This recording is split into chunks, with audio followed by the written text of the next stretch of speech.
აი ხა გამოდის უგულავად ჯერ აი მეორე დღეს გამოდის და რა ამპარტავანია წარმოგიდგენ გამოდის და რას ისახი პროსტ სიტყვას წავიკითხა რომ ციტირება რომ არ შემეშალოს რა კიდევ რავა წელი იქნება დავა მის მემკვიდრეობასთან დაკავშირებით მეც მათ შორის ვიქნები ალბათ რადგან მასთან პირადად ძალიან მწვავედ მიდავია ბოლო თემა უკრაინის ეკლესიის ავტოკეფალიის აღიარებას ეხებოდა ვერ შევთანხმდით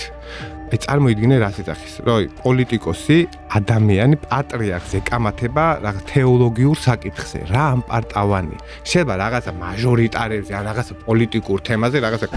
პატრიარქთან რაღაც პოზიციები შენ დააფიქსირე პატრიარქთან კამათი ნუ კაი შენ რაღაც დაუშვათ სიტყვაზე რაღაც პოლიტიკურ საკითხზე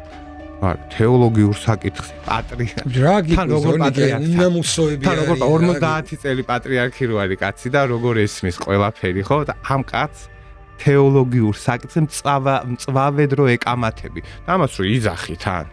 და თან მართალი როგონია ეს რო თქვა მართალი როგონია თავი აი რას ამპარტავნება